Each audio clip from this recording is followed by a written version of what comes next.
power bank, gadget, dalawang phone in case na mag-fail yung isa, ilaw, extra battery, relo.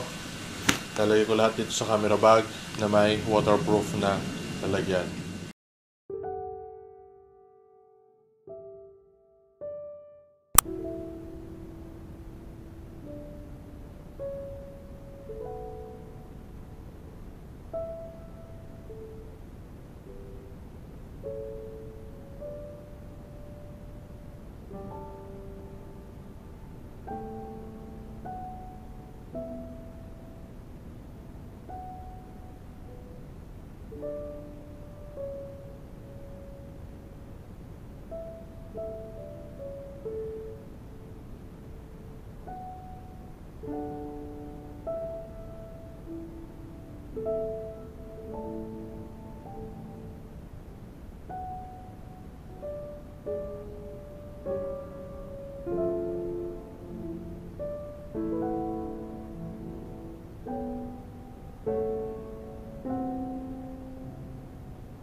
So yan, may liwanag na ulit. Ayos na. Nakasurvive na round 2, although meron pa rin mga paghangin, kaunti. Pero wala na yung malakas na ulan. And kung makikita nyo sa labas, medyo lumiliwanag na ng kaunti. Medyo nagiging okay na. Sana wala na round 3.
Here comes part 2.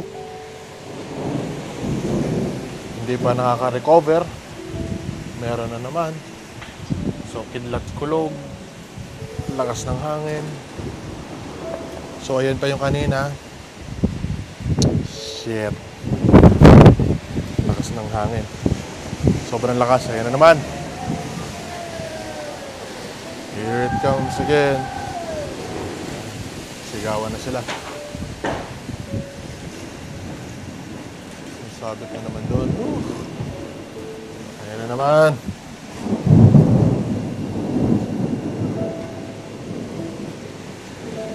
Ito nahulog. Meron na naman. Check yung mga bintana kung nakalak. So, lakas sa hangin na naman ito. May lakas sa presyo. So, nandun pa ang punong malaki. Hindi pa tapos.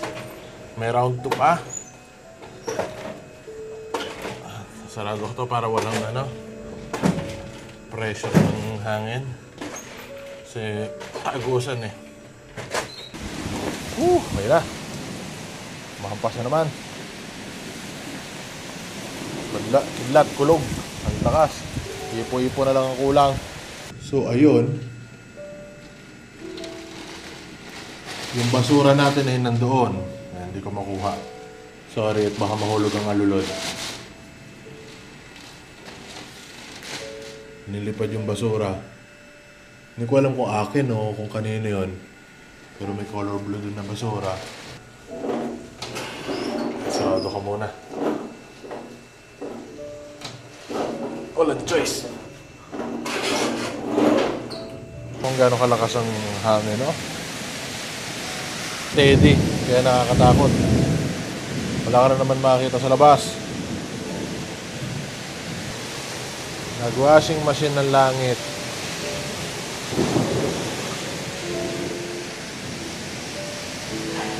Sana hindi ako malobat. Hindi mabasa itong camera ko.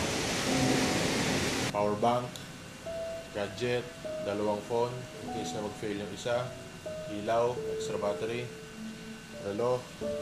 Nalagay ko lahat dito sa camera bag na may waterproof na lalagyan. Waterproof siya na sa likod. So, pera, cellphone, yan, ilaw, power bank. Pwede na ito makuha in case na magkaroon ng problema.